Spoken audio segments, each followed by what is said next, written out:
まるっと田んぼ第6弾後半ですね。前回この大天守と天守群の案内をさせていただきました。というわけで後半はこちら側本丸御殿を紹介していきたいと思います。まだここに立つ黒門とか多聞櫓とか本丸エリアにはまだまだ建物が立つのですが、パート60までの回では大天守とこの本丸御殿を建ててきました。パート60の後に建てた建物がこの番所ですね。門の近くにある番所を建てています。ここに馬をつないで早速本丸御殿を紹介していきたいと思います。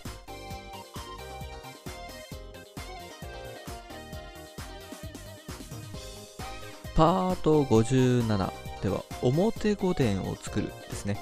まずはこの玄関口から紹介していきたいと思います。こちら側には内腰掛という従者がね休む場所がありますね。こちら側には大腰掛という建物が今後建ってくる予定です。というわけで本丸御殿入っていきましょう。唐破風の屋根で装飾された玄関を入っていくと、まずは回廊ですね。こちらから入ると広間につながっていますね。扉開いてますね。この先には番頭、番頭と書いて番頭の部屋があります。警備の中で一番偉い人のお部屋になっています。ここには内庭があって、この扉から内腰掛につながるようになってますね。お客様の従者がここで待っている、そんな部屋になっています。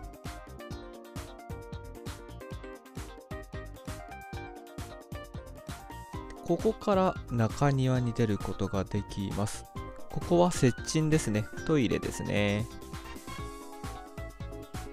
トイレから出てきたらすぐそこの井戸でね手を洗う、そんな場所になっています。ここにも従使用の部屋がありますね。広間に戻っていきました。ここは従使用のエリア、そんな形になってます。でこの広間から左側ですね、こちらには大広間があります。広いですよね。で大広間を抜けると、ここで城主との謁見をする場所ですね。上段と呼ばれる間になります。ここから廊下に出て、さらに外には番所がね見えるお庭がありますね。ここにも接近があります。廊下をさらに奥に進むと岡上の間がありますね。この先に舞台があります。舞台に上がる前にここで身だしなみだったりとかね、お着替えをしている場所だったんでしょうかね。こちら側から出ると奏者の間ですね。演奏者がいる場所になりますね。でこちら側の扉から入ると舞台になります。ここで演者が踊ったりするんでしょうね、きっと。でこの次の間を抜けて一番奥には大書院ですね。この大書院で城主はこう演者がね踊る舞とかを見ていたんでしょうね。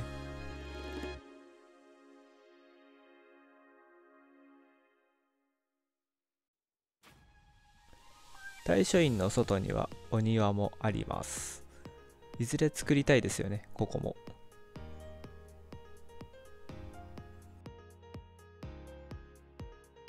書院の次の間から襖を開けて廊下からつながる部屋がくつろぎの間になりますね。もしかしたら演者さんとかがここで休んでいたのかもしれませんね。ここの障子を開けて、正面がお茶どころ、ここでお茶を汲んだりしていたんでしょうね。この襖から総茶の間にもつながっていますね。この隣の部屋、ここは軍用の間ですね。ここで会議とかされていたんでしょうね。廊下を抜けると客座敷に着きますね。ここでお客さんをおもてなしした場所になりますね。景色もいいですよね。この部屋、大天守が一望できます。この部屋から襖でつながる城の口という部屋は奥御殿につながる扉があります。錠前がされていたので城の口と呼ばれているそうですね。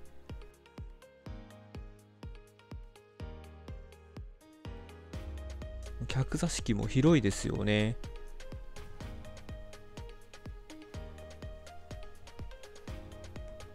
ここはたまりの間といって控えの間ですね。ここで順番を待っていたそうですね。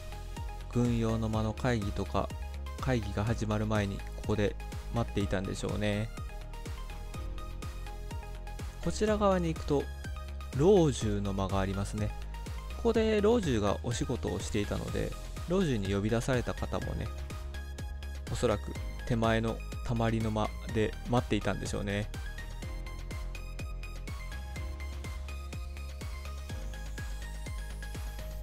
老中の間の向かい側は岡部書きの部屋になってますね。ここで書類などを作っていた部屋になります。今でいう役所のような役目を果たしていた部屋ですね。ここには老中物書き部屋があります。ここで大事な書類とかを印鑑とかをしていたんでしょうかね。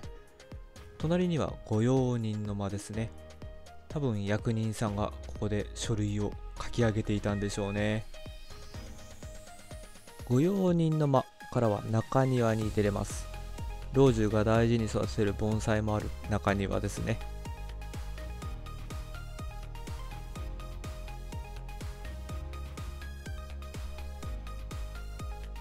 岡部垣の間から続く廊下の先は台所になってますね。ここの中庭は番頭の部屋や広間にね出ることができる中庭ですね。岡部垣の間の手前の部屋、ここが槍の間といって槍が飾られていた部屋だったそうですね。槍の間には奉行の部屋だったりお勝ち部屋があります。またもう一つ部屋があって、ここがお茶引きどころ、ここもお茶なんかを作っていたんでしょうかね。中庭もね見えますね。でここからなんとご上段に出れるんですよね。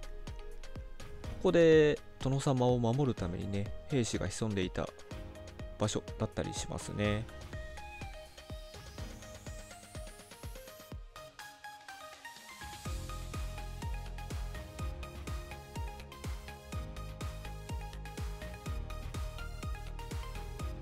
これで広間に戻ってきました。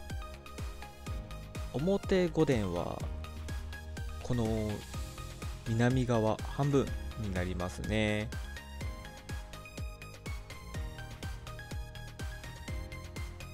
綺麗な唐破風の屋根の玄関から入っていく表御殿でした。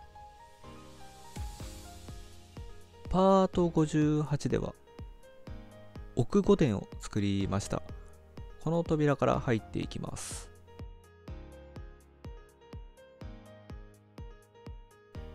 この奥には馬屋が続いていたり、ここには裏門がありました。奥御殿の入り口、台所口ですね。ここにも番所があります。左側が足軽番所、右側が業者番所ですね。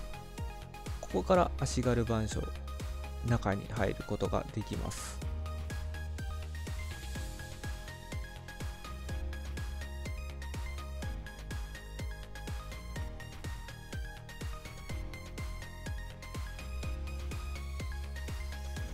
こちら側は業者板書ですね。業者のチェックをしていたんでしょうかね。ここを入るとすぐに台所につながります。目の前には水屋がありますね。ここで洗い物とかしていたんでしょうかね。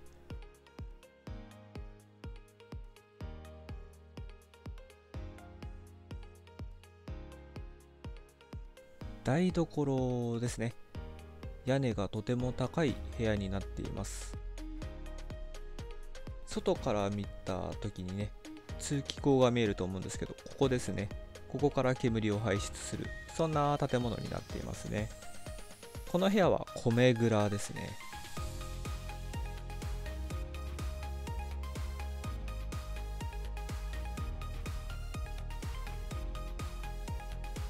この扉の先にある廊下は岡部垣の間につながっています。この襖を開けると岡部垣の間ですね。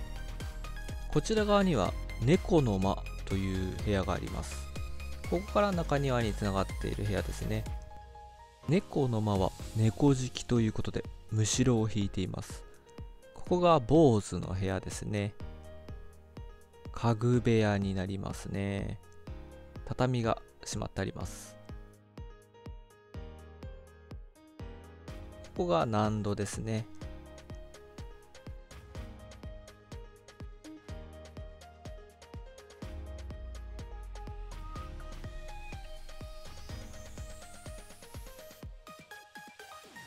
ここにも納戸があります。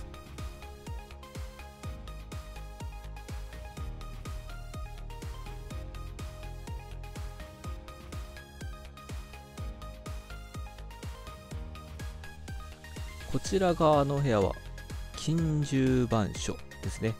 近習というのは主君のそばに仕えてた人を指す言葉ですね。側近の部屋というところですかね。ここは御時計の間ですね。ここで時計を見て後に作る太鼓門の鐘を鳴らす、そんな場所ですね。ここからも中庭につながっています。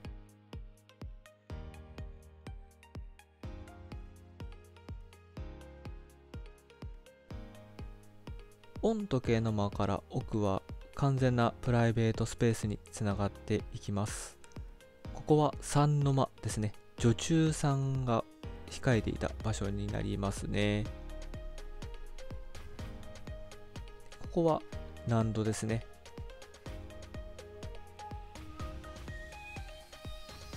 ここが寝所になります。寝る場所ですね。お殿様が寝ていた場所ですね。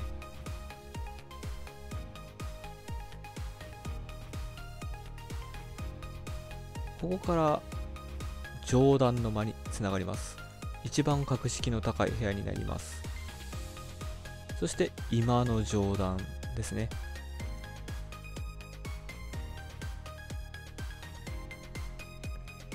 ここは開けっぱなしにしていたのかもしれないですね。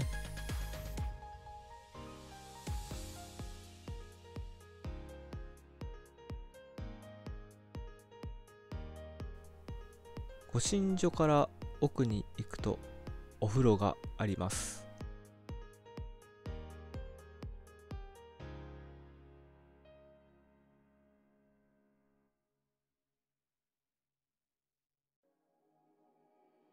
この先が湯殿ですね。かけ流しの温泉が溢れているお風呂になっています。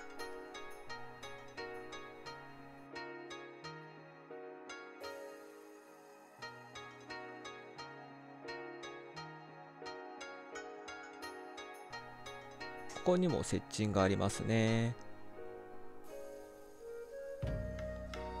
この長い廊下を戻っていきます。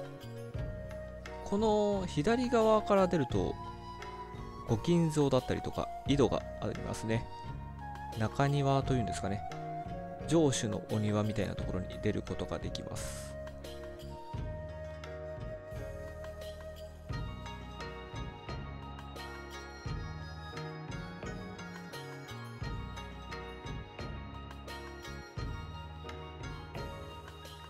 近習の番所からさらに廊下がつながっていて、ここにも難度がありますね。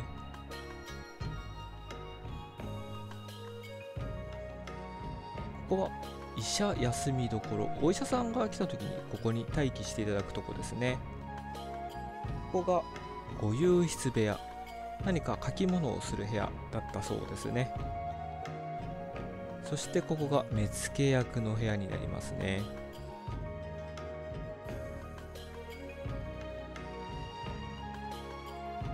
ここから中庭に出ることができます。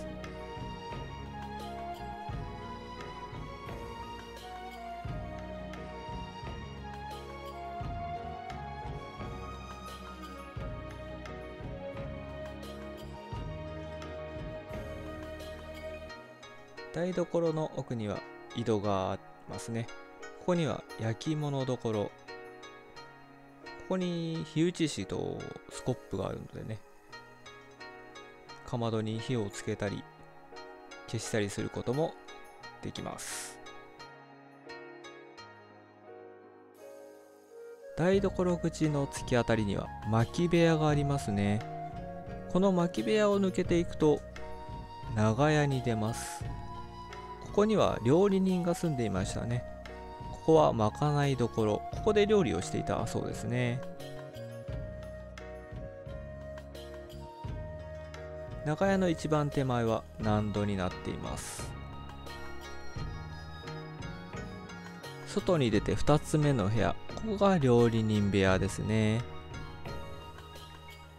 お菓子部屋を挟みます。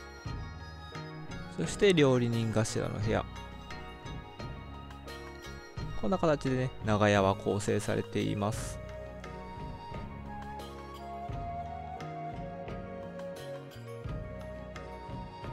ここには職人さんたちの接近ですね、トイレがありますね。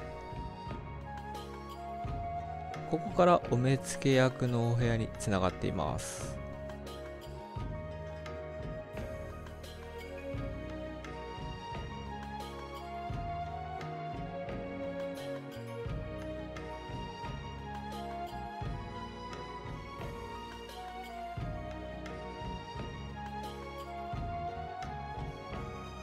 薪部屋の隣、こちら側が勝手口になってますね。ここにも焼き物どころがあります。ここの土間は物置部屋になっていたそうですね。そしてここが塩蔵になります。塩が置いてあったのか漬物が置いてあったのかわからないんですが、塩蔵ですね。お勝手口を抜けると、ここから城のね、裏側に出ることができますね。ここには味噌部屋がありました。ここの門からね、入ることができたそうですね。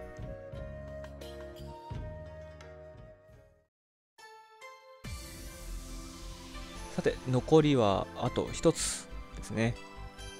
この裏側にも馬屋があったそうなので、ここにも後ほどね、馬屋を建てていきたいなと思います。そしておうまみどころですね。ここは結構動画でも詳しくご紹介したので、簡単にちらっと見るだけにしましょうか。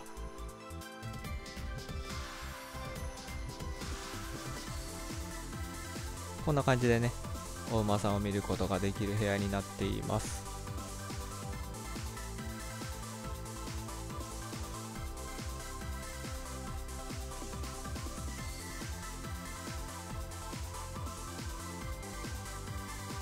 というわけで、まるっと田んぼ第6弾後編、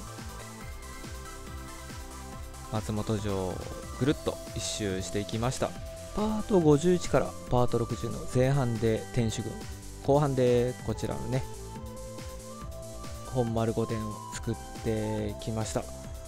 まだまだ本丸エリアの建物はできてないんですが、本丸御殿までできてるんでね、あとはここら辺の馬場だったりとか、この石垣の上の塀だったりとか庭だったりとか、まだまだ細かいところをね作って本丸を完成させていきたいなと思います。